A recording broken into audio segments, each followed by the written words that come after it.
Hey everybody, welcome back to Escape Reality Star Wars Talk. I'm your host Caleb.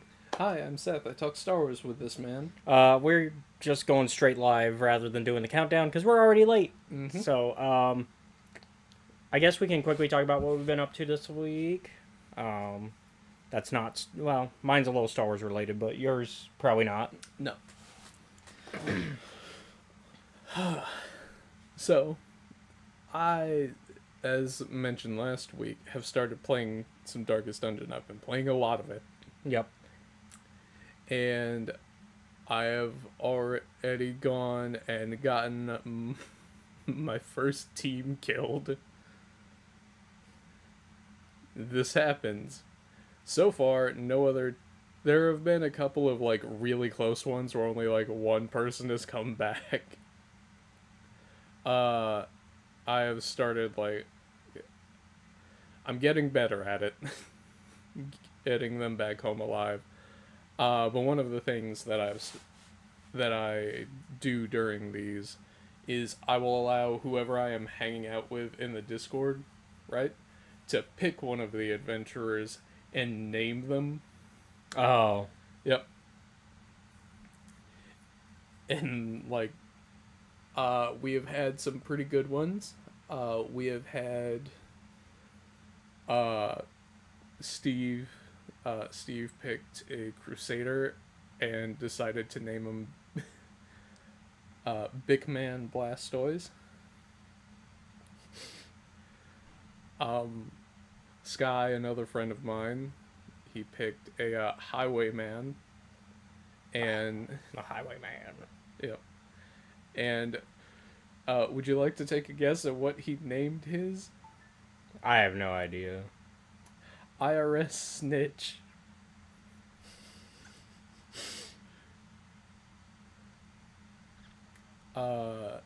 Steve, not Steve, Chris, not Star Wars Chris, friend Chris.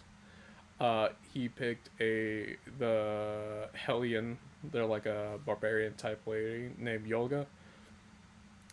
So far these are the three that I've been sending in for them. Mm-hmm. So far none of them have died. I got Andrew to pick. Not Pixie getting on to us when she's the one that would prefer if we started later. Look, we'll see what we can do about that. I'm lying. We're not. Not her getting upset that we're late when she's the one that wants us to start later, though. Like, you can't be going about time when you're the one that's like, y'all should start later. Andrew, I got to pick a character. Oh, Would you like to get... He picked I'm not. a jester. Would you like to guess what he named his? I have no clue. Like, these guys are gonna do something wild. They are unhinged, yes. Andrew picked Gunnar of all things. We're not even 3 minutes in. We're not even 3 minutes in. We are not getting monetized for this one. Which is very funny because that leads to something, but we'll discuss that after you finish your. Okay. Oh, speaking of fun things, trying to give Pixie and Zach directions last night. Yeah, I saw that you were giving bad directions. I gave perfectly fine directions. It's not my fault they can't read. No, I could read them, and even I was like, where am I going? I did my best. And then I was like, I need to go and fact check to make sure that my directions were right. And they were the right directions. They were just, like you guys said, very poorly worded. I'll admit that. Yeah. Like, it's not the fact that they were bad directions, it's that they were misgiven. Like, they were just not the right words to get to where you were trying to explain, yeah. I'm like, this is the way you would get there. And you're right, Pixie, it's actually Zach that complains more about us starting not late enough. Mm-hmm. And... But yeah, I've been going through Darkest Dungeon doing that. The other thing, and this happened in another friend of ours, Kiari's Pathfinder game today, earlier. I got hit with the consequences of my actions for writing backstory. As a turn, there's one thing about me: I will write just sad backstories.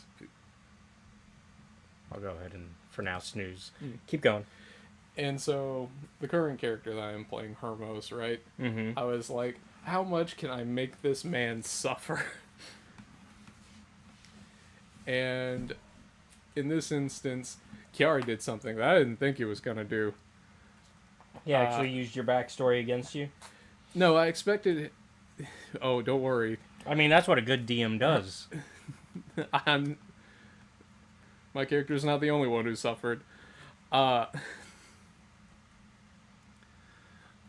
So, the current name of the game is Reborn. Mm-hmm. So basically, a lot of worlds got ended, and now we're in a kind of like conglomerate world. And because all of our characters are supposed to have died, a lot of their relatives died as well. In Hermos' case, like, damn near everyone he has, like, ever loved in any regard has died for various reasons. In this instance, the two that are important are his wife and his kid. Hermos' wife came back in this new world, right? Because of some shenanigans, she ended up being kind of like hive mind linked to another player. So we've fixed that problem, and the only reason it took us as long as it did is because we weren't sure if it would just straight up kill her if we did it. Fortunately, it didn't. But we had to go and test to make sure that it wouldn't. Yeah. And then Hermos had to have a sit-down conversation with her, like, hey, so I'm back. What happened with our kid? I was like, oh, right. Hermos needs to explain that their kid went off and became, like, a serial killer, and have the conversation of, like, how things worked out. And he's like, well, I didn't kill our kid. He actually got better. He did go to prison and get stuff sorted out. Yeah. Hermos admits that he is like an absent father to that kid. His kid. He's like, hey, there's that. And he's also like, I am also responsible for his death because I was off helping other people while my son was also helping people, and he died. And so Hermos is like, now I have to explain that to my wife that was dead for most of our son's childhood and adult life. So Hermos is like, dealing with that. Yeah. And he's like, I don't know what to do now.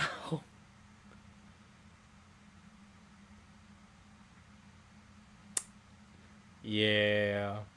That's... It's fucked. Yeah. I designed him to suffer. He's suffering all right. Yep. The suffering was supposed to stop for a little bit, and it did. So I guess we can talk about the good news Yes, first. let's talk about the good news. Well, the non-Star Wars news. That's very good. So Escape Reality Films we can now request to be monetized. I just got the email today, like just as we were about to start. I got the email and I was like, oh, okay, I guess I can work on that.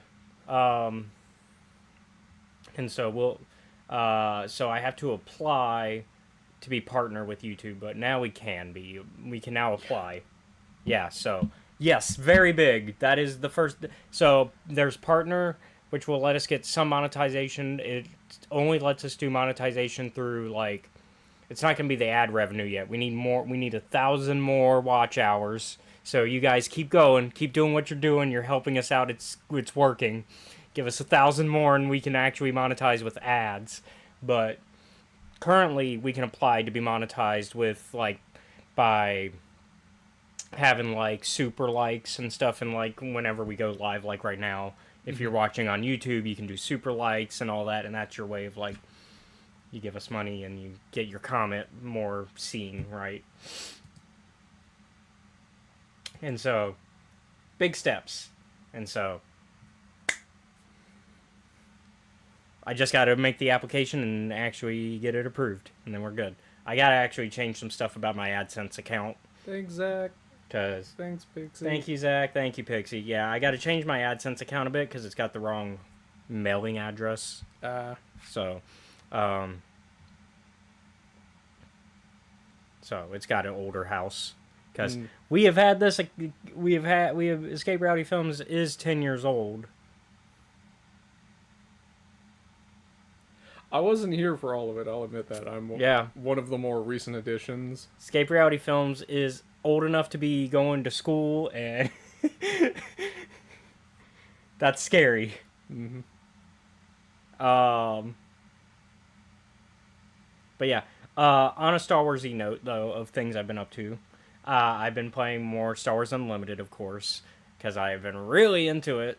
In fact, I made a TikTok video on top of the usual TikTok, because I normally have the 3 pre-made videos good to go. But recently, there's somebody on TikTok who is getting back into Star Wars, and so they have been asking a lot of questions about things here and there, trying to learn more while also trying to figure out the best way to watch the movies and shows, best way to do this and that. They have also been getting into Star Wars Unlimited, though, and so one of their questions was, how does everybody order their cards? How do you organize them? Mm-hmm. And so I made a video about my folder, which I now have 2, because I got one yesterday when I went to play cards at Gamers and Geeks, our local game shop. Shout out to them because we love them. We don't do the podcast from there anymore, but we used to. So. Yeah. They are still friends of ours. Yeah, they are still friends of ours. They just we don't use the studio there. So now I have 2 binders. Where I put my special cards at the end. The ones that are the pretty ones, the foils and the. But so yesterday we did draft, because there's Premiere, where you use your pre-built deck and you just use that. But then there's also draft, which is where you get 3 booster packs, which actually, I'm not going to pull them out. But you get 3 booster packs, and you basically, you open them, you pull out just the leader and the base, and then you basically pick the 2 you don't want, pass them to the left, and then they'll pick the one they want, pass it, and so on, right? Same thing with the base. And then after that, you look at the rest of your first pack out of the 3 packs, and you go pick a card, and then you pass it around. Everybody picks a card until there's no cards, and then you next booster, so on and so forth, right? And that's how you build your deck for a draft version of the game, right? Which is how a lot of card games do draft. That's how Magic and a bunch of them do draft. You get boosters, and then you build a deck out of the cards that you get from those boosters.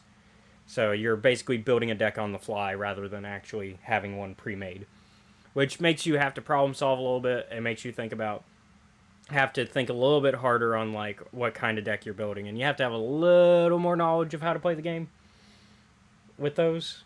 So what I did, I immediately pulled a card I don't have yet. Well, I have now, but I didn't have at the time. Darth Revan from Knights of the Old Republic. And as you can see, there's something a little interesting about him. Yes, I believe you explaining this on the car ride over. You were like, oh, as it turns out, for this card you have to play on hard mode. Yeah, you have to play Revan on hard mode. Because look at my Avar. And you might see the difference. 2 colors. 1 color. And that is because these colors are called aspects. They decide what type of cards you should be putting into your deck. And basically it's like Magic. You should be generally putting those type of cards in there. But you don't have to. Unlike Magic. Magic you have to use those colors.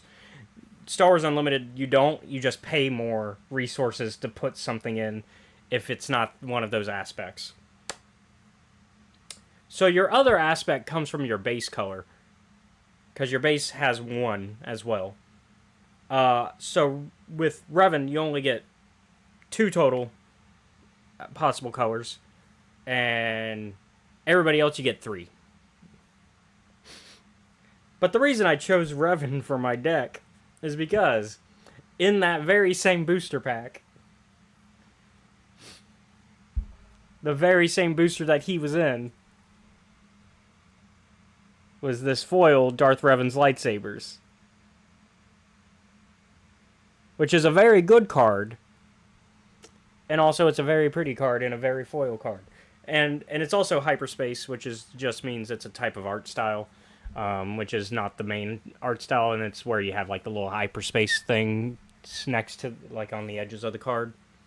So, and the Darth Revan's lightsaber is also hyperspace as well as foil. So it's, I was like, well, I guess Destiny / the cards are saying I need to play Darth Revan for today's draft.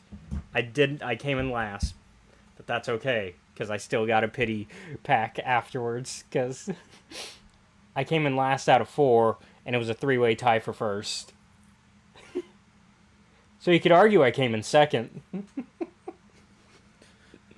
Yeah, you got the bronze medal. Not the fuck. God damn. No, that would The be silver medal in the 2-person race. But yeah, sure. But it's real. But also, that's not how placements work. It's still 4th because ties don't work that way. But yeah, since I'm friends with one of the owners, they were just like, we'll give Caleb a pity card. We'll give him a pity pack. But it was sorry. fun. I know that I'm a lot more subdued at the moment than usual.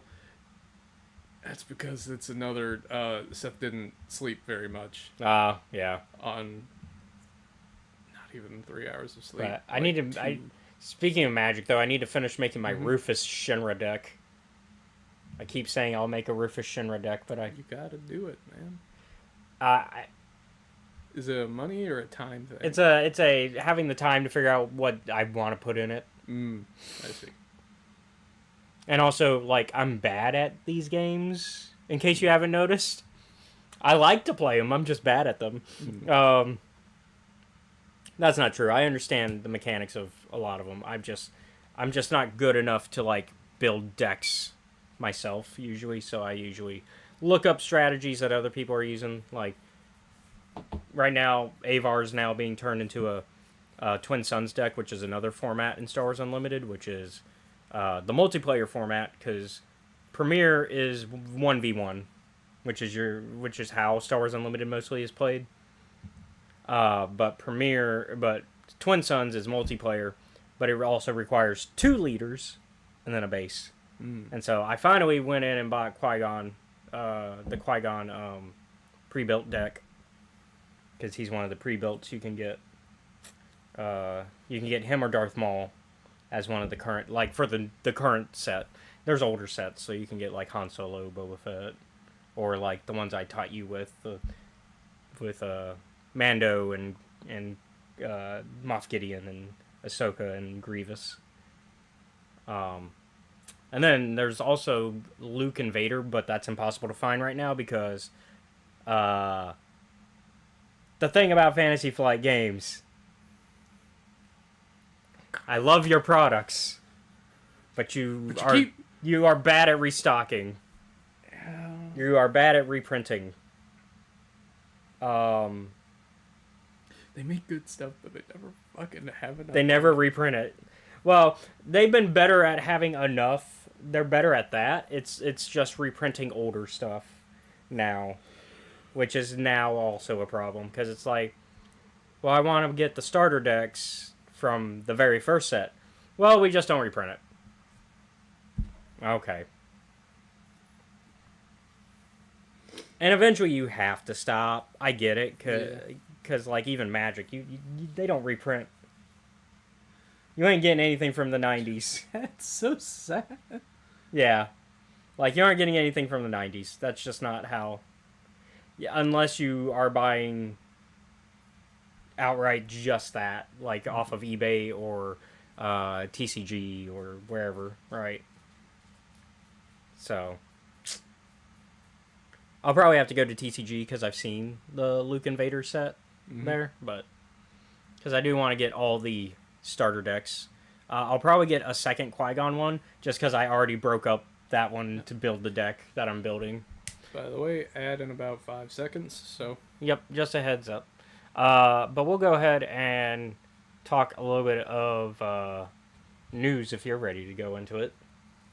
There's only one piece of Star Wars news that we're going to talk about this week. And that's that they dropped a trailer for Star Wars Beyond Victory, which is their Meta Quest game. And it's sort of a pod racing game, but it's also got some other stuff, apparently. And so we're going to watch that together and see what we like and dislike. Raw speed, lightning reflexes, and around every turn, the chance to chase your destiny.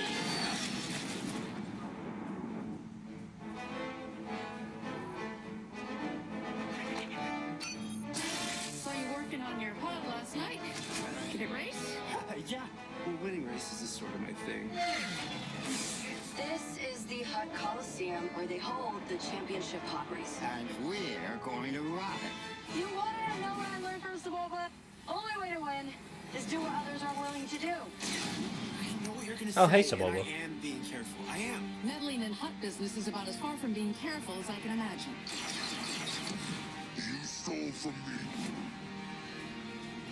The excitement on the sidelines is palpable. And they're off. Look at that speed.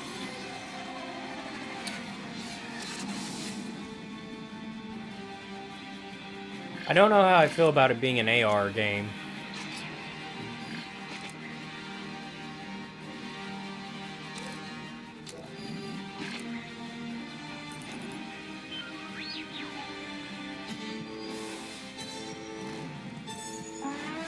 Push it, Bolo. Everything's riding on this.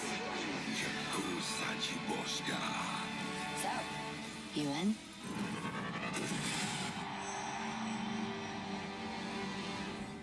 October 7th.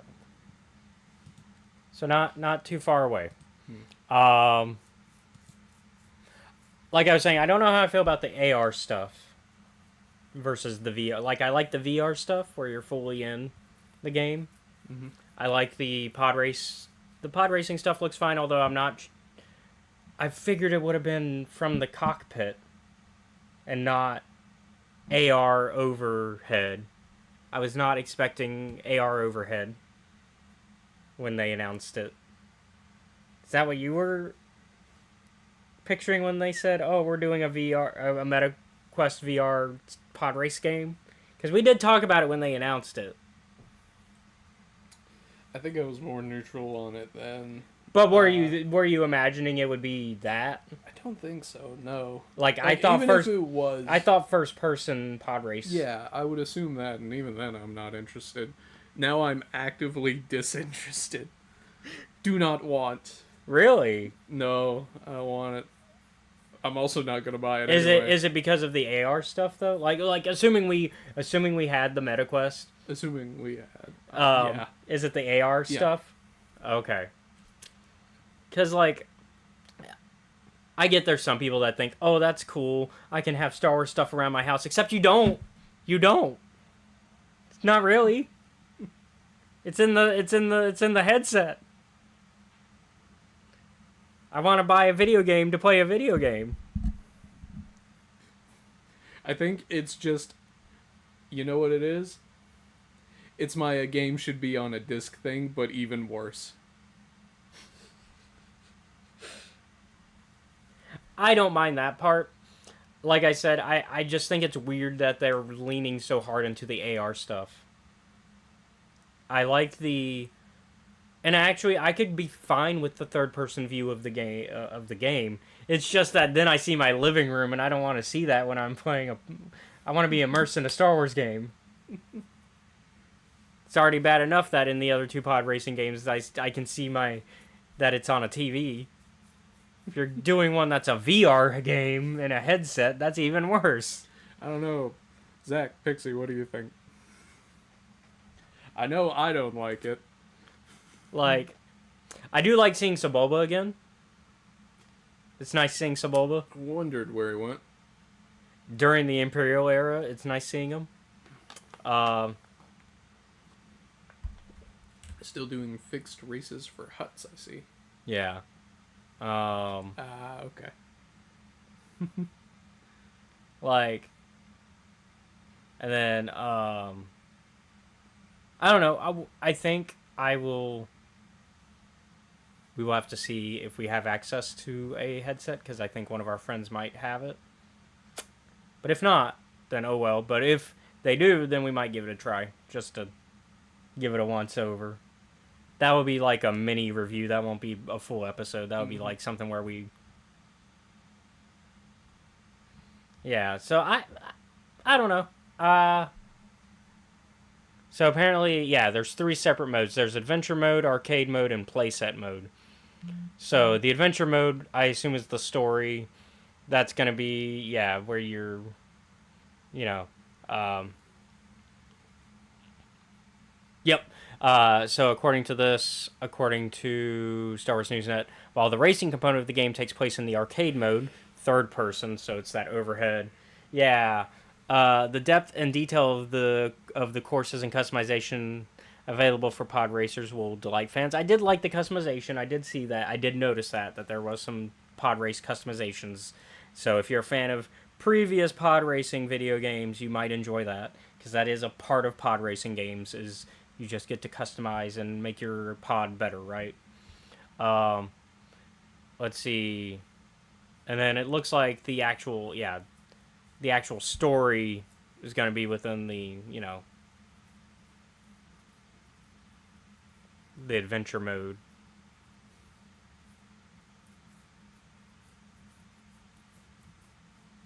The game includes a team of new and returning voice actors. Bobby Moynihan is in it. Finn Argus. Lamar Hernandez. Lewis McLeod as Sebulba again. And Greg Proops once again voicing Fode. So, not the this is definitely I'm not as excited as I was when it was first announced. Mm-hmm. I'm with you. I kind of dropped a little in excitement from that. You've caused me to be actively disinterested. I don't know if I'm actively disinterested, but I am less interested. The worst thing anyone could say about a product. That's probably the worst thing you could say after watching a trailer for a product, yes. I think the only thing worse at this point would probably be like, oh, I found your book boring. Yeah. But that's it for news. Let's go ahead, though, and get into today's main topics. Spoiler alerts. Uh-oh. My spoiler alert thing not working. He broke it.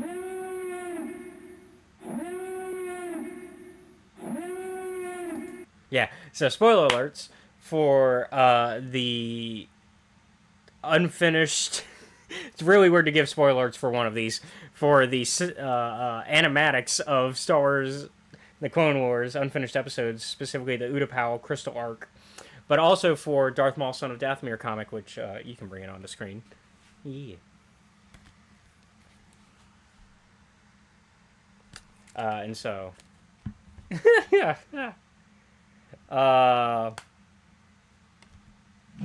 So those will be today's topics. Let's start with the animatics because we're going to go chronological order.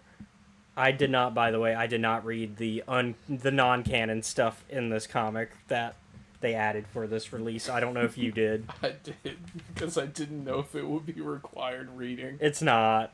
It's not canon. I didn't think so. Do you want to talk about those first just because they're No. goofy funny?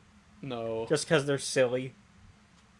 Because there was a time when Star Wars just did silly in their comics sometimes, and we called those Star Wars Tales. And they included 2 of those in the back of this book. But no, we'll go ahead and talk the unfinished episodes, which are not canon. I had to do some more research, which means they won't be on the timeline quiz at the end of the season. Fuck, I forgot that at the end of every season I have to do a timeline quiz. Yeah. Son of a bitch. So they will not be... I can't cheat like I did last year. Actually, no, there's no rule saying I can't cheat. What did you cheat on? I would give answers. Never mind. Yeah, I don't remember how you cheated. God, that board's gonna be so complicated. Why did you do this? Because I thought it would be fun. I think this time we added a drinking component, though. I think we What said... was it? I can pull it up. What are the rules for this hellscape I have sent myself to? Yeah, I think I rewrote the rules for season 2 because, like, season 1 we were like, or for season 3 technically was what the show is, but the second time of doing this because I was like, oh, we should do it this way, and then like, so let's see, so, oh yeah, so last time, yeah, so I did not write new rules yet, so right now the rules are Seth will start the game with 8 free points. All right. And then each round will start with Seth picking a year, and will then have to place events that he thinks was that year into that spot for a point. Mm. For each event that is also in its... So basically, you get... now I'm remembering. I put the years, I put the blank spaces, and then you go, I think this, and this happened in this year. And then you can tell them in whichever order you think they happened. And so, you get a point if they're in the correct year. You get another point if they're in the correct space. And then at the end of each round, I will erase any event that is incorrect, and you'll get the points then, essentially. And then you can spend points to clear out sections you're unsure of if you have enough points for that individual year. So you can just go, I don't know, this year I'm going to spend, say, 3 points because there's 3 blank spots to just clear that year out. That's why you get points at the start, so you can do that as well. You can also clear out multiple years if they have the same number of events in them for the total number of points those events equal up to. For example, you would need to collect 12 points for me to give you all the spots with only 1 event in them for free. 6 points for the years with 2 events in them, and 9 points for the years with 3 events in them. And then you win by having at least half the points still left over once the entire timeline has been filled out. So, total possible points for last year was 110, and enough for you to win was 55. I win no prizes. This is just a memory game. Yeah, this is just a... Did we learn anything this season? We'll see. Yeah. But yeah. So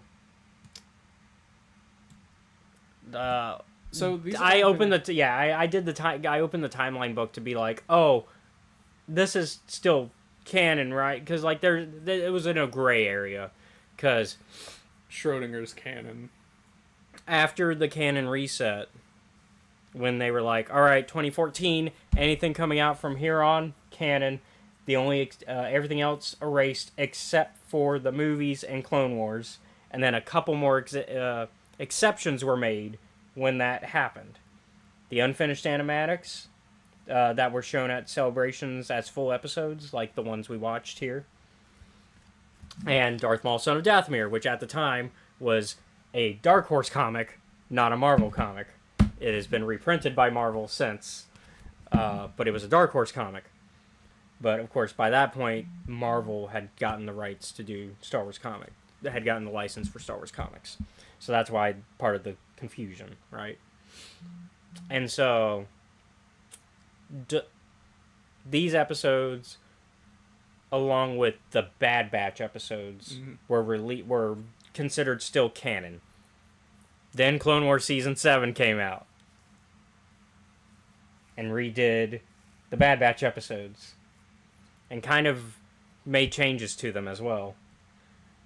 And then the question became, well, what about this Utapau arc? The Crystal arc? And nobody has answered that. And then the timeline book came out, and it's not in there. So, it's not in there where it should be, anyways. So, guess it's not canon. Until And until that it- and that's me. That's and that until they do a second timeline book, and maybe they add it. until it is contradicted later. Yeah. So for me though, I consider it still canon because there's no contradictions to anything in canon. And in fact, there's stuff I think that are important that this arc introduces. So let's give the premise of the arc. Obi-Wan and Anakin have to go to Utapau because a Jedi has been murdered. Yes. That's the premise. That is the Step 1. that is the entire Jedi dies. like that is the entire premise of why they're on Utapau. They go to investigate. The Utapauans are a little bit sketchy about things, and they're like, Important note: Utapau is one of like the last remaining neutral territory worlds. yeah. And so they're kind of being weird about it, and they go, "We're not involved. I don't know. Maybe it's those Outlanders." And Obi-Wan and Anakin are like, "Well, I guess we'll have to investigate that." Because the Outlanders are supposedly working with the Separatists. Right. And Obi-Wan, being a man of many languages, can be the interpreter for this quest because they speak other languages when they're out there. But the other main big mystery that happens is why was this Jedi here to begin with? What were they investigating? And it's the Separatist plot that's going on, which is they're building a weapon. Like these Outlanders are building a weapon. I forget what they're actually called, but they're building a weapon, and they are going to sell it to the Separatists, essentially. Yeah. And we don't know what this weapon is yet. But the reason I think it's important that this arc is canon is because of what it turns out this weapon is. Because Episode 2, they Attack of the Clones Episode 2, not Clone Wars Episode 2, Star Wars Episode 2, Attack of the Clones. At the end of near the end of the movie, they introduce this thing that never gets resolved in the rest of the prequels. Never in the Clone Wars do they resolve it. And the only resolution that we get is from the original trilogy and Rogue One. And it's an Andor now. Yeah. But it's a resolution that doesn't make sense of how did we get from point A to point B. Because Attack of the Clones, Count Dooku receives the plans to the Death Star from Poggle the Lesser.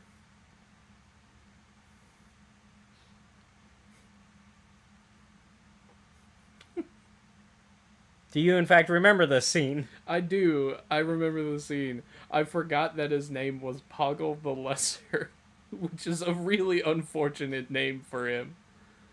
Well, he's also in some Clone Wars episodes. Let's not forget, yeah, because he especially the Geonosian Queen arc. He was in that. Oh, you mean the fucking one with the zombies? Yeah, the zombie Geonosians. Dude, sometimes Star Wars turns into a horror movie and you're just not quite ready for it. So Dooku gets these plans. Yeah. And And like the you rest say- of the prequels, there is no acknowledgement of this. Yeah. The only thing afterwards that we get for the Death Star is at the end of Revenge of the Sith, when the Empire starts building it. Yep.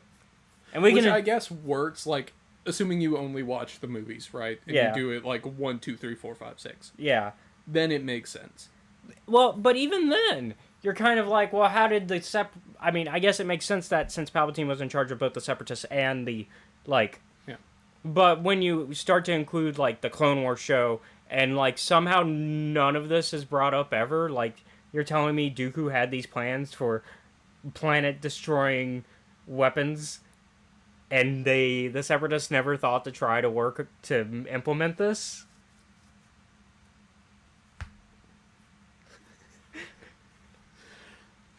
They cut Dooku's funding.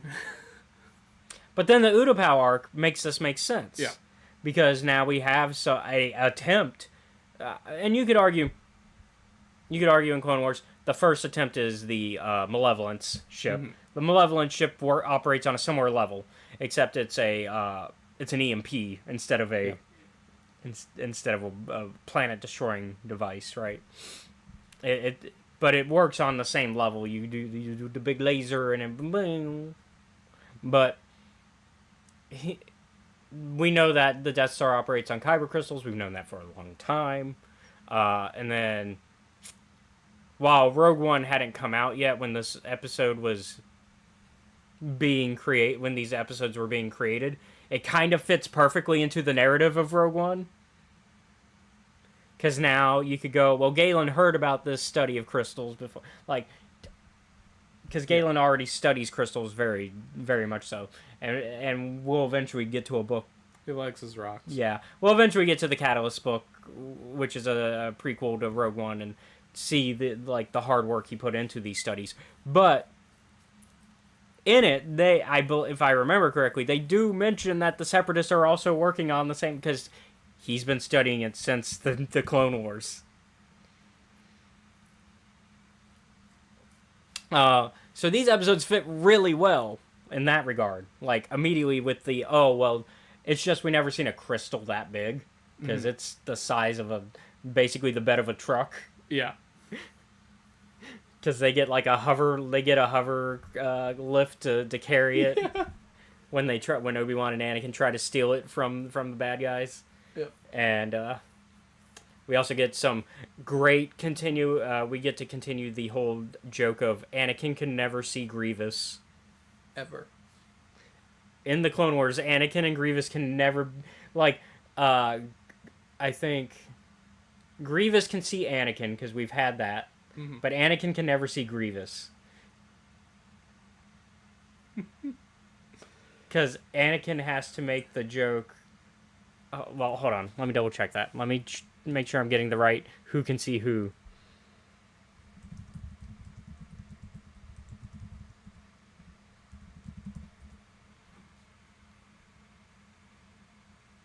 Yeah, they can... Yeah, the closest they ever got to meeting was in Season 4. Yep.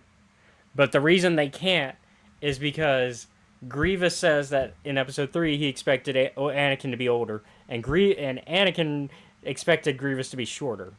Yep. Or taller. So,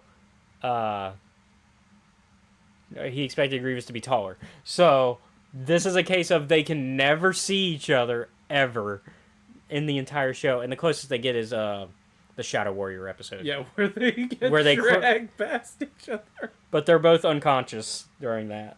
So, and that's how they got away with that. They're like, oh, well, they're unconscious. So they don't see each other. They're in the same room, but... But we get a lot of that in the Utapau arc as well. For this unfinished episodes. Because, Obi-Wan and Grievous fight a lot in this. Yeah. But Anakin is never around. Best scene that I wish actually did get the chance to be animated. I think I know which one it is. Yeah. Is it the Ahsoka discussion? It's the Ahsoka discussion. It's another reason why I think these episodes should be canon still. Because the Obi-Wan and Anakin discussion about Ahsoka not being part of the Order is very important to Anakin's arc. I think.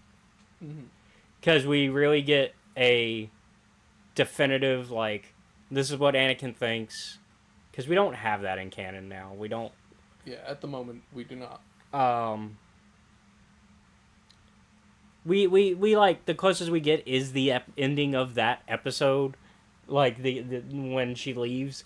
But even then, like, the most we get is, I don't think she should have left. And the council was wrong for having kicked her out. And then this, though, has a deeper conversation about that, where Obi-Wan's like, well, look, we were in a tough spot.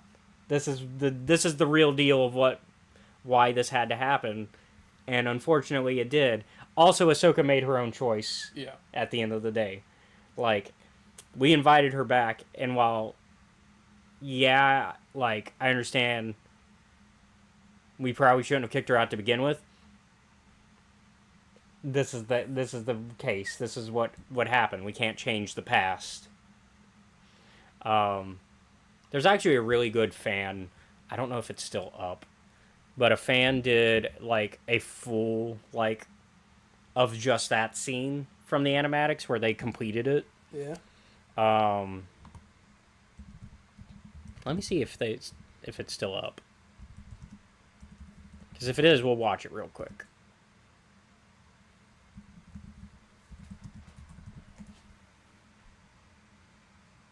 Yes. Yeah, 4 years ago somebody did this. Let me make sure we don't get ads first, because I've been getting ads. Okay.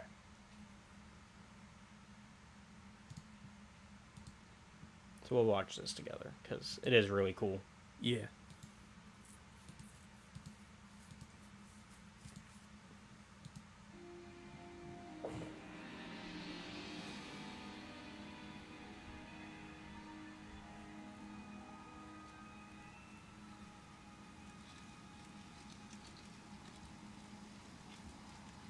And they did, as you can see, they do it more in the Battlefront style of animation. Anakin, dwelling on Ahsoka's decision won't bring her back. I miss her, okay? Is that what you wanted me to say? I still can't understand how she could have left the Order. It was a surprise decision to all of us. It was wrong. She's a Jedi. She belongs with us. She's one of us. She made the decision, Anakin. Well, what choice did we give her? The moment there were any suspicions about her loyalty, the Council turned their back on her. I will grant you mistakes were made, but she chose to leave. Part of the Jedi way is not letting emotion cloud your better judgment. And that's precisely what Ahsoka did, even in her most critical moments.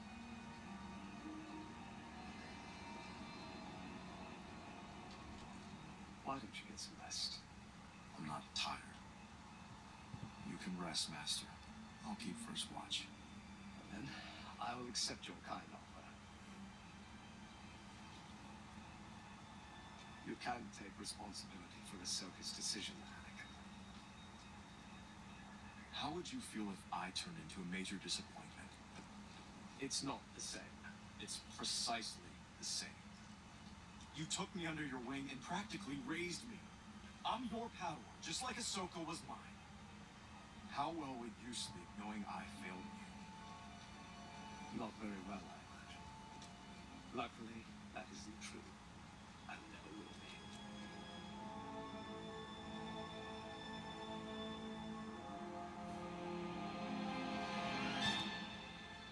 be. Yeah.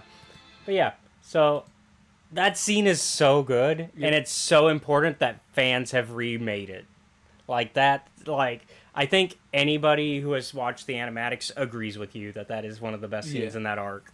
And it's, yeah. Sorry, I scrolled down to the comments. What if I failed you? Luckily, that isn't true and never will be. That didn't age well. Oh, boy. And Obi-Wan being like, look, I didn't have the future sight of knowing what was going to happen later, okay? I wasn't Nostradamus. Alright. But yeah, no, and so like I am very adamant that I think these episodes should still be canonized in some way. Maybe we need a comic adaptation or something to do it at this point, or maybe that's the best way to do it from here. Like I don't think because we're not going to get those episodes made. They're not going to be. That's we got to be realistic here. They did season 7. They're done. They season 7 was the closest we got to maybe those episodes becoming animated fully, and they didn't do it. So they did the Bad Batch episodes, which were weirdly enough the episodes people didn't want at first, and then they were like, you know what? Actually, these guys aren't so bad because people thought the Bad Batch arc was probably the weakest of season 7, and then we got the Bad Batch show, and now everybody loves those characters. Very funny how that worked out. The Bad Batch continues my whack Star Wars watching order. Yeah, we still haven't seen. You haven't seen their introduction in season 7 yet. Because season 7 came out before the podcast started, didn't it? Yeah. It's really weird to think of that. Because I always think it came out during, and I'm like, did we talk season 7? No. No. And then we never watched season 1 of Bad Batch, but we watched seasons 2 and 3. Yeah. Well, you've never watched season 1. When I say we, I mean for the show. But you have never watched season 1 of Bad Batch. I've Starting watched with seasons 2 and 3 is crazy. Which actually should tell me that, yes, season 7 came out before the podcast because season 7 happened, then Bad Batch season 1 happened because Bad Batch episodes were a backdoor pilot to that show. Backdoor pilot being, for those who don't know, a terminology for a TV show where they do an episode or two with the intention of making a spin-off show, and depending how well those episodes do. So it's actually very funny that we still got the Bad Batch season show because I remember there were 2 arcs people didn't like. Nobody liked the Trace and Rafa arc, which you didn't like them in Bad Batch. I remember you not being a fan of them when they appeared in Bad Batch. Are they the... The Smuggler sisters. Oh, yeah. And then... What did I say? I'm like, no, get them away. I think it was something along those lines of like, this is a bad deal. So it was those episodes people didn't like, although they liked the Ahsoka parts, they just didn't like them. And then, which I like them. I'm trying to remember if it's because they were bad at their job or they were just abrasive. They can be abrasive sometimes, yeah. And then the other arc that they didn't like when season 7 came out was the Bad Batch arc. So it's very funny that we still got the Bad Batch show. And then from there, everybody loves them. And then we also get books now and comics and stuff because we love them now because we've had so much of them and we're like, we need more. But yeah, so they get the crystal, and they find out that it's a weapon. Yep. And that it is basically that it's the weapon, essentially. Like they're going to weaponize it. And they're like, well, we need to get this back to the Jedi because we can't let this be... Yeah, we can't let the Separatists have this. The fuck? Well, also the idea of weaponizing it beyond a lightsaber is kind of like, oh, this is bad. Mm-hmm. And then when they try to escape with it, we get what I think is really funny of the bad guys shooting at them while they're trying to get away. Meanwhile, we've already seen once what it does. Like, we'd already seen that if you shoot at it and energy goes through it, it erupts and fires in all directions and just... It does what the Death Star does. Yep. There's a couple of like character-driven moments that I liked for these episodes. The first of which is Anakin deciding to show off with blaster pistols. Yeah, Anakin seems like the type of Jedi that would use guns and not just lightsabers, Yep. which is why it's weird he's never used a gun. Ever. That's not true. He has, but like he does. He just rarely does. It's very. I would imagine him to be the type that has a gun in one holster and a lightsaber in the other, but he doesn't. In Obi-Wan, Obi-Wan's Grievous has an execution room, a room specifically for. Oh yeah, when they're like, executions. "We're gonna execute you. We're gonna take you," and he's like, "Oh, you got a room for that?" And then And the droid not understanding that he's being sarcastic, going, "Yeah." on the way there, Obi-Wan does some more Obi-Wan things. And he's like, hey, wait a second. Before, just a heads up, quick rules technicality. You're supposed to blindfold me for, like, the Yavin Code. And they're like, what are you talking about?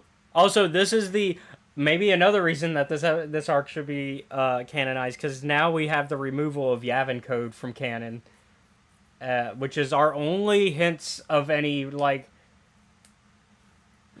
actual like rules of engagement. Yeah. Like, I think the only other time we get a rules of engagement sort of thing is the Clone Wars movie, when Obi-Wan's like, "Oh yeah, we gotta." With the when they're doing the negotiations, when he's doing the fall. Actually, no. That would break any. So no, we've never. This is the only hint towards like rules of engagement. And then I think the only other hint in the Clone Wars movie, when he's doing the negotiations, he goes, "Hey, you're supposed to still feed us and all that." Yep. So that's the only other hint of rules of engagement in Star Wars canon. Yep. So it's and I need to know, like, when the Yavin Code was a thing, what happened that was so bad that made them have to make rules that said we have to blindfold our prisoners when we execute them? Yeah. Like, what the fuck was going on? Like, what was... Because usually, real-world context of these type of rules, usually something really, really bad has to happen for these rules to be made. Usually people are doing really, really fucked up things for them to go, "Hey, that's actually kind of fucked up to do even during war. Let's make some rules about that everybody just agrees to follow." Usually it's the Canadians' fault. Usually Canada's the ones doing the really messed up things. Surprisingly true. Actually, if you look at the history, it's actually usually Canada's fault for a lot of our rules of engagement. Most of our war crime rules are because of Canada. Canada was unclear of the rules. To be fair, there weren't rules at the time. But yeah, once again, what happened? Like, and why Yavin Code? Did they go to Yavin to make these agreements? Then they said, like... I imagine, like, no one actually uses this. But yeah. Obi-Wan would to stall for time because he loves... Obi-Wan gets... He does it in the movie. He's known as the negotiator, but what he really is the staller. Yeah! He does it in the movie. Then he does it again, I think, in Season 3 of Clone Wars, where he spends most of an episode getting his shit rocked in a fist fight. So Ahsoka, Anakin, and Ki-Adi-Mundi can go and actually take the fight to everyone else. Yep. And he's... I remember halfway through that episode, he's like, "Anakin, what the fuck is going on? I'm getting tired." Yeah. And we know their rules of engagement are very different because they also use flamethrowers, which are not okay by our standards in the real world. Yeah. That is against... Those are war crimes, what Ki-Adi-Mundi did to those Geonosians. If they were going by our standards. But yeah, so they take the crystal. Sorry, we are getting distracted, but that's because, like, this episode kind of makes you think on other episodes. Yep. And so... yeah, so they escape with the crystal, and they start shooting at them while they're driving away. And then it erupts, kills, like, half of the forces that are chasing them. And the leader goes, "Hey, why are you shooting at it?" It's not gonna work. Don't do that.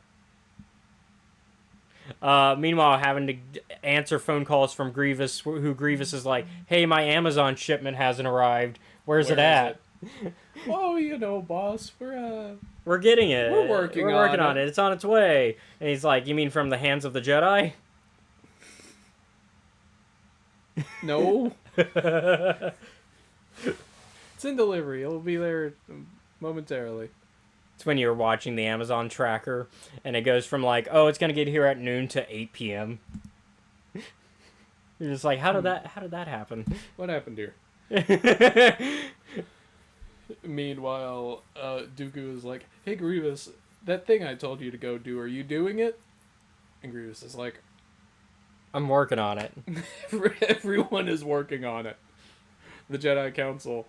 What are we doing here?" And that Anakin is like, "Oh, did they tell us to like leave it be?" And Obi-Wan answers, he's like, "No, actually." Oh yeah, because they find out about the weapon, and then and they're like, "Well, we need to make sure we're not doing like revenge thing, right?" Yeah. And Obi-Wan's like, "Oh no, they said to use our full forces to figure out what happened here." Yep. They gave us the go-ahead. And honestly, I'm also just as surprised, because I'm like, "Oh, we're doing it." Trying to make sure for next week some other stuff that we might have, but Also, that poor Toydorian man that Anakin interrogates. to be fair, Anakin has some. Well, not to be fair to Anakin, because it's wrong that he does, but he has some prejudice against Toydarians. Probably was not the man to send to interrogate a Toydarian. He's got some underlying prejudice there. Yeah. Admittedly, being a slave to one probably didn't help. Yeah. That's what I was saying, yeah. He's got some prejudice there. Just a smidge. Yeah. I'm trying to make sure we don't have any. Oh, the fucking another moment of Anakin just being a dick is him being like, "No, please don't put the lightsaber right next to your eye." I wonder. He's talking with Obi-Wan. He's like, "I don't know if they can understand me." Yeah. Hey, Yeah, because when they get taken prisoner and they're we're going to escape. It's messed up, but it's really funny. Yeah. And then we've got eventually they get I think it gets, if I'm remembering correctly, it gets destroyed. It just Yeah, the crystal gets destroyed, and the last scene of the unfinished episodes is everyone kind of like in the council chamber, like, probably for the best. it is better that it is destroyed than the separatists get it, and they all talk about it, and Yoda's like, I mean, in ancient text, such weapons were described, and everyone is like, that is a child's fairy tale. And Yoda's like, there is some truth in legends. Maybe we should listen to these warnings. There's a reason that they write these things down. They aren't just writing them to write them. Like, they aren't just going, "Ha, it'll be funny if I wrote this thing for somebody to find thousands of years later." No, they're trying to warn us. But no, nobody listens. Watch out for the big fucking gun in 1,000 years. Yeah, nobody listens, and now we're gonna get the Death Star. But okay.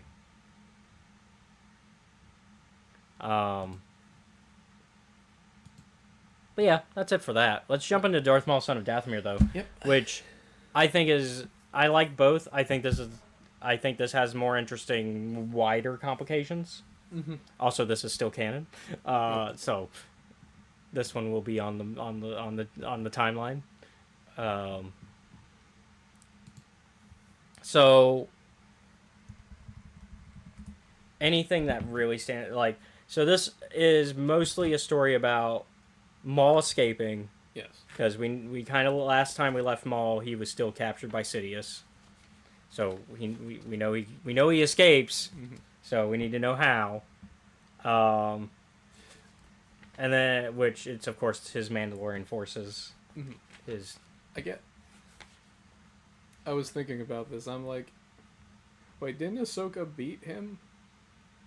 that's in season 7. Yeah. There's a thing here. Nah, it's not. I'm trying to think what. But no, this fills the gap of how he escapes to fight. He's got the dumb sword, the I am the king of these people sword. Oh, yeah. I mean, you could argue that technically by that rule. I think Dooku should have it. Because doesn't Dooku defeat Maul in this? In a fight? I don't know if it's a direct thing. Because if I'm remembering correctly, it's got to be like a one-on-one thing Yeah, for it to count. And I don't think it counts. It also has to be like almost directed, although I guess not really. It really depends on how the challenger and the challengee feel about it. Yeah.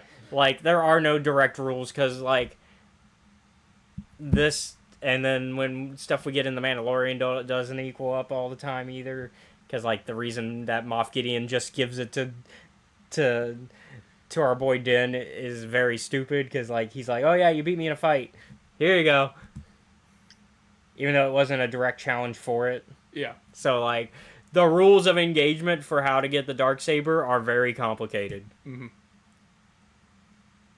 Maybe it's only understood by Mandalorians. They get taught that alongside the Kree. Except Maul took it because he killed the previous owner. Yeah. By John Favreau, Mandalorian. But yeah, That was what I was thinking about. I was thinking more about the cool implications of Mother Talzin. Oh yeah, the fact that I've seen this woman try to bring herself back from the dead. Twice now. Twice. The first time was with an eclipse, this time was with possession. Is she Beetlejuice? She might be. Because that, possession. Any ghost can do it. It's 9/10 of the law, You know, any ghost can do it. With just one lesson. Beetlejuice the musical. Yeah. Actually, less than one lesson. Correction. But yeah. So that means we have to deal with her again, which is what Sidious's whole plan is. Because it turns out this is all like Maul escaping was all part of Sidious's grander plot to get Talzin to bring herself out, so that way he could kill her again. It's like Sidious, I am under the impression that I really, really need to go murder this old lady. She is the biggest threat to my power now. Which I really, and I talked about it in the car ride on the way here, I was like, after reading this, I want a Sidious Palpatine, or Sidious Talzin story. I want a Talzin story. I want to know, like, how long has she really lived? Because, like, Maul is like, oh yeah, she's been around longer than y'all, like, kind of give her credit. Like, I think Dooku's the one who gives that line, I think, because Grievous just kind of brushes her aside, like, oh, this is some old lady, and Dooku's like, no, she's very dangerous. Yeah, she's a powerful witch. She has been around for a while, and has been a thorn in our master's side for a long time. Mainly because they kind of keep screwing each other over. But, maybe y'all stop doing that, then y'all wouldn't be... Then you could actually accomplish something. Yeah. It would be bad for the rest of the galaxy, but... It's the Alien versus Predator situation. Like... It'd be horrifying if you guys teamed up. Fortunately, you won't. But it's also bad no matter who wins. Mm-hmm. So it's a case of... We don't want either of you to win. We want you both to kind of just annihilate each other. But also, it's better that you guys are fighting each other than dealing with us. Yep. The infighting is better. But yeah, Mother Talzin's like, I'll just take Dooku's body. That's good enough. This'll work.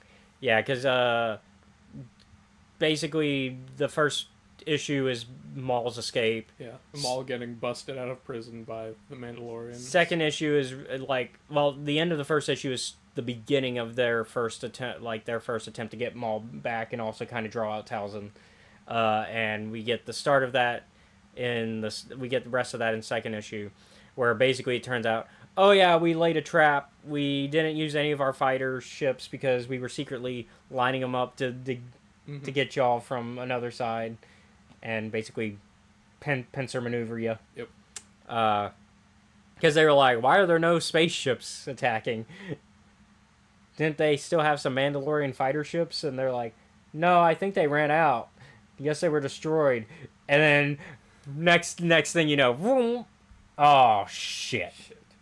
And so Dooku and Grievous get captured. Yep. Which leads to the best moment of like. Where Grievous is like, oh, I hope you're, because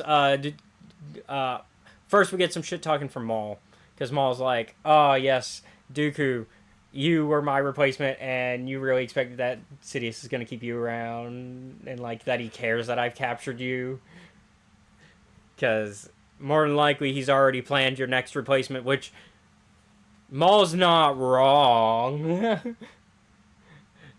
He's not. Sidious has in fact planned Dooku's replacement. He's just not ready to replace Dooku yet. Yep. Also, meanwhile, we're getting Obi-Wan and Tipley, I believe, is the one that... Yeah. Yeah. Obi-Wan, Tipley, and... Because Tipla is dead. Tipla is the one who's dead. And Mace investigating this. But more Obi-Wan and Tipley, although Mace gets a cool, moment during one of the... If I remember, he's involved with one of the fights, yeah. And so... he gets his cool moment too. He gets to shine, but it's mostly Obi-Wan and Tipley, and then by the end of it, Tipley dies, which means joins her sister in the Force, which is also how you know this takes place after season 6, because the Tipley being without Tipla, because if Tipla was still alive, they would have been together. Damn it. Yeah. Good soldiers follow orders. Bullshit. But yes. She should have made it out, and so should she. Yeah. And so they are kind of confused, because there's a lot of confusion going on, because after the fun little shit talking from Maul to Dooku, Maul's like, all right, now send that abomination out of here. I don't care about Grievous, and I'm gonna talk one-on-one with Dooku. And Maul does what all Siths do. Well, before that though is probably the line that you enjoyed, was Grievous going to Dooku, I hope I don't have to add your lightsaber to my collection the next time I see you. And Dooku going, oh yeah, no, I'll be fine. Essentially, don't worry about it. I gotta find that because that was a great moment. Hold on.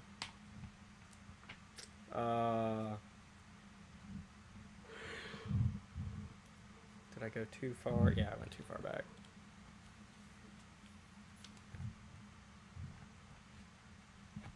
Trying to find that exact moment. Yeah, here it is. It would be unfortunate if next time we met, Count, I had to add your lightsaber to my collection. We all have our parts to play, General. I look forward to our next encounter. Which is just like, oh, okay, so Dooku knows he's good. Mainly because this is part of a grander plan from Sidious. Sidious is playing the bigger game. Maul, that's Maul's problem. He tends to think about the board, he just looks at the one, it's as if they were playing Dungeons and Dragons, and he's looking at the one adventure, and not the entire campaign.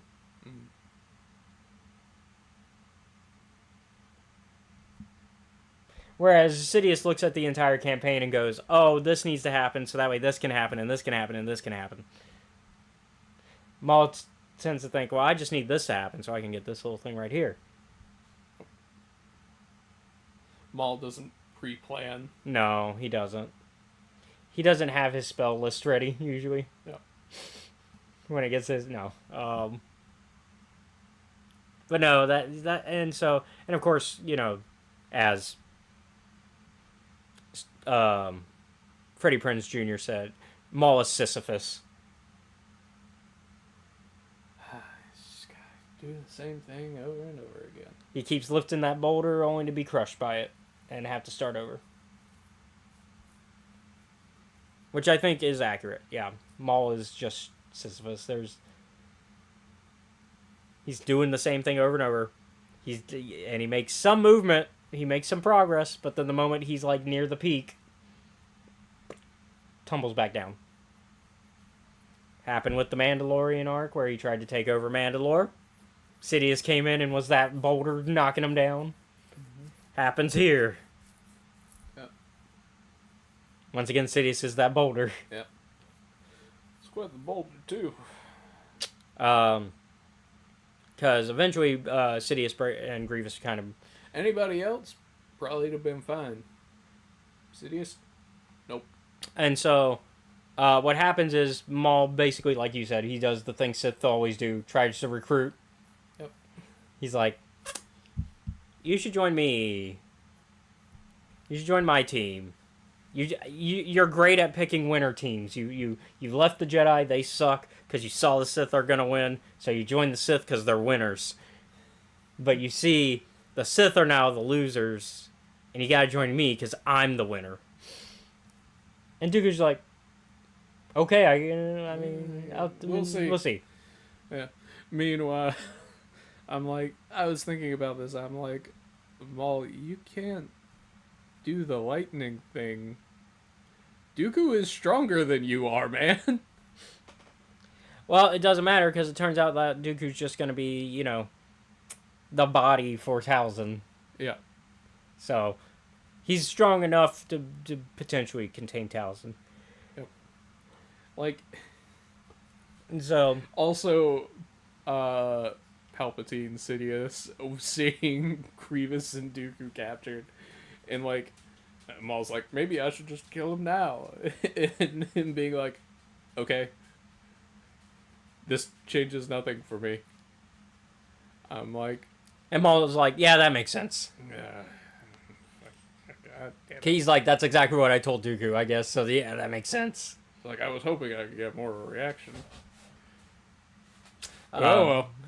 And so, but also, meanwhile, so Maul and Dooku do start to work together for a little bit.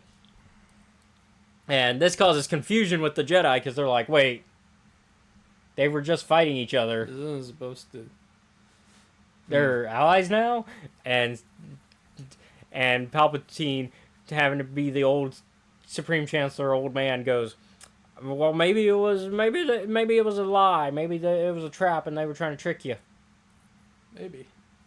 And so they're like, yeah, you know what? This would answer our problem of who the Sith Lord was when we first defeated Maul. Because we knew that there's a master and an apprentice. I guess this now answers the question. And I guess Dooku's the master and Maul's the apprentice? Yeah. Like, it doesn't make much sense, but it makes more sense than the answer we had previously.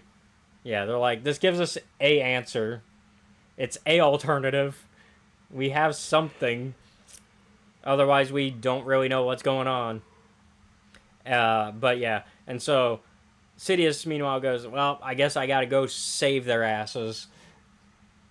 And so he gets on his own ship and follows Maul, getting ready to save Grievous later.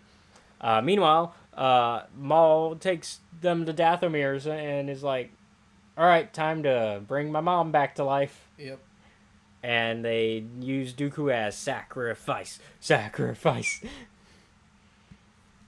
Talzin possesses Dooku, and we get, honestly, one of the best finales to a comic in a bit, which is like this 2v2 fight that's going on where Grievous and Palpatine and Sidious come storming in, breaking the wall, and go, all right, we're ready to fight you.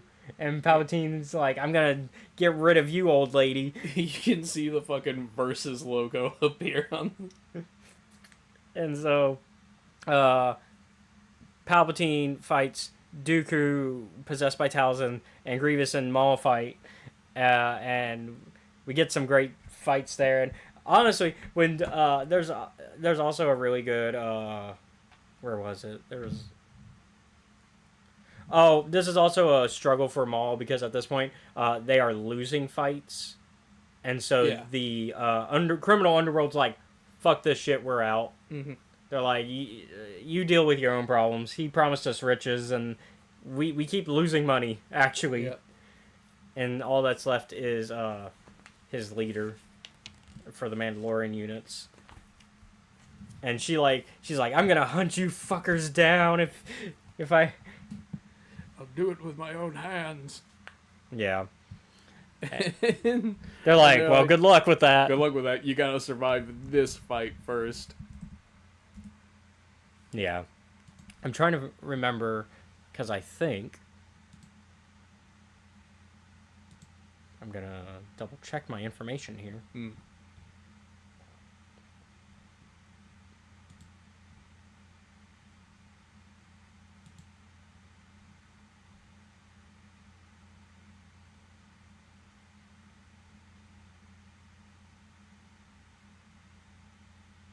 Okay, yeah, we don't get much else from her. There was, for a while, a theory that Rook Cast was the armorer. Okay. I don't think, yeah, that never got, yeah, that was actually, I think, debunked. But I remember, like, my brain when reading this was, like, remembering that theory. And so I had to double check myself on it. But yeah, that was a fan theory, like, that Rook Cast was the armorer, which would have been interesting and makes sense to a degree, but also glad they didn't go there because that really confuses the whole Mandalorian stuff that's going on in that show. And kind of going back to their actual roots as Mandalorians.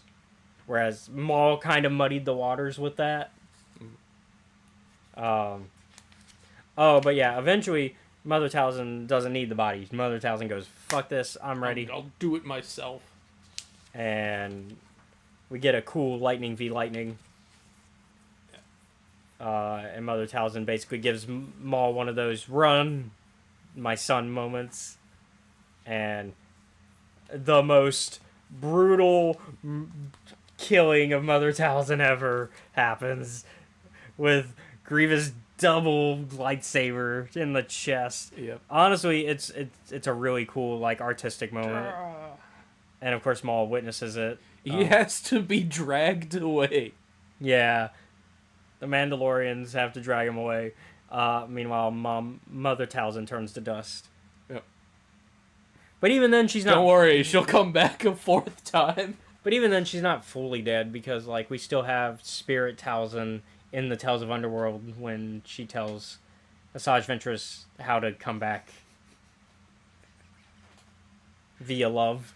Yep. Which is a weird thing for Mother Talzin to be approving of, but yeah. Fucking- You know your leader might be a little crazy when you have to drag him away from a fight.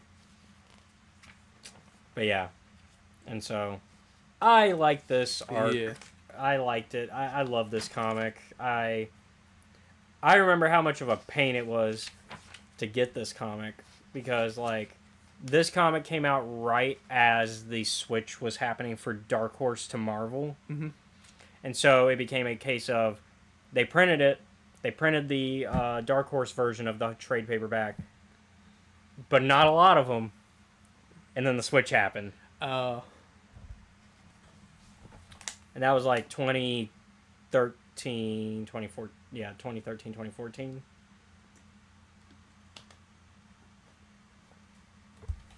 Double checking myself on this. It's a fun comic if you have the time. Yeah, you it's a should go short. read it. It's only 4 issues.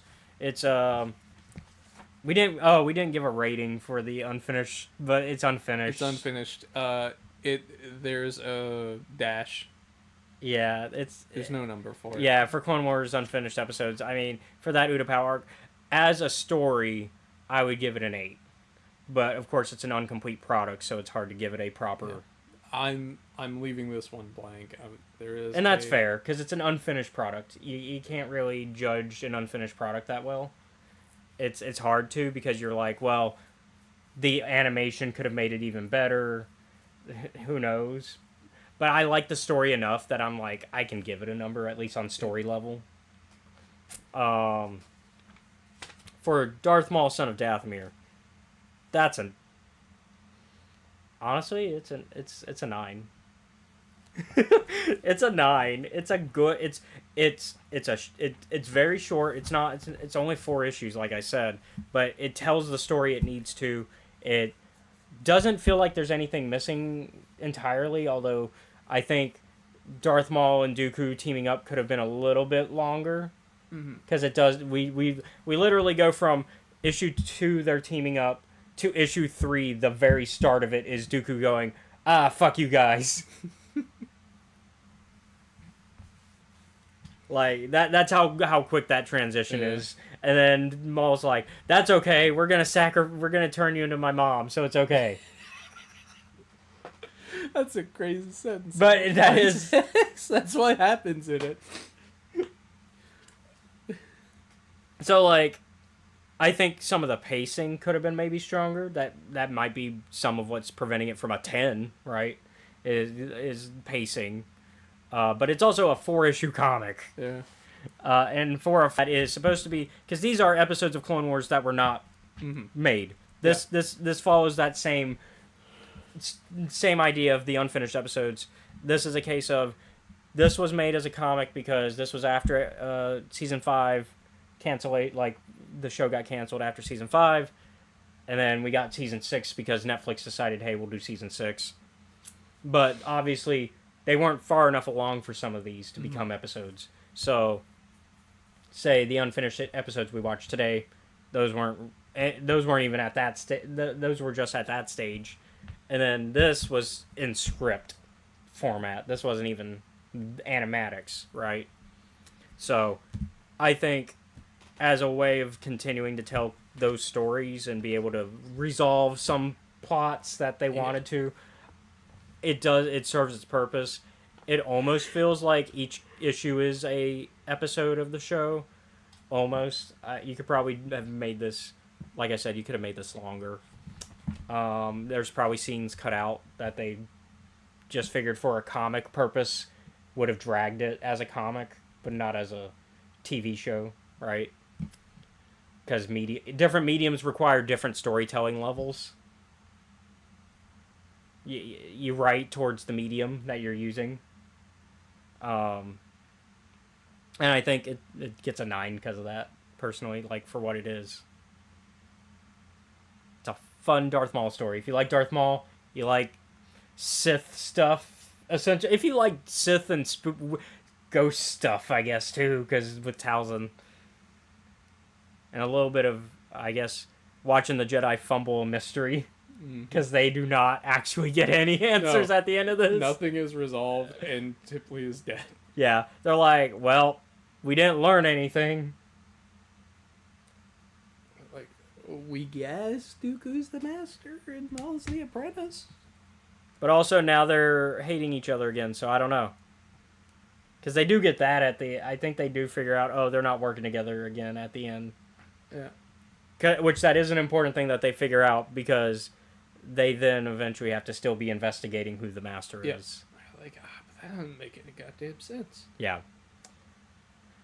But yeah, I really like both of these. Once again, we'll remove unfinished episodes from our canon timeline quiz. Oh, thank you. Because not canon thanks to the timeline book that I read. Maybe in timeline book update, when they do a new version of it, it'll include it, but probably not. Like I said, I think the only way we'll get that is if they do like they did with Son of Dathomir, where they publish it in some other format. Yeah. I almost want to unfinish this episode, just end it here without the goodbye. Well, this is the end of the episode. I know. So we had done it like 15 minutes earlier. So, yeah, thank you all for watching. Escape Reality Star Wars Talk. I am gonna pull up because my brain is. You've been your host, Caleb. Yeah. I'm also about to. Bless you. Thank you. There it is. But yeah, thank you all for watching today's episode of Escape Reality Star Wars Talk. I've been your host, Caleb. Be sure to like, comment, follow, subscribe to us. You can find us at Escape Reality Films on YouTube, Twitch, Kick, TikTok, and Blue Sky. You can also show your support for us by joining our Patreon, which is at Escape Reality Films. Shout out to Jennifer Brantley. Woo! There you can watch our YouTube content before it's publicly available. Also, be sure to check out our Discord, which is also linked wherever you are watching, so you can become part of our community. Speaking of people that we are good friends with. Every 5 to 7 Central Standard Time on Sunday, every other Sunday at least, you can catch some friends of ours over at the Steam Dungeon on YouTube, playing their D&D 5e game Trials of Nebu. I don't know what's happening, but you can check it out and tell me. Alright, once again, thank you all for watching. Join us next week as we discuss our, what I'm calling the end of the Clone Wars double feature, Dark Disciple finally. Woo! We've been building up that one, as we talked about in the car on the way here. And the Age of the Republic comics. And then we might have a Star Wars Insider if I can find it. We might have an Insider short story. But that's going to be it for this week. Once again, thank you all for watching. I've spoken. Y'all be safe out there. Bye.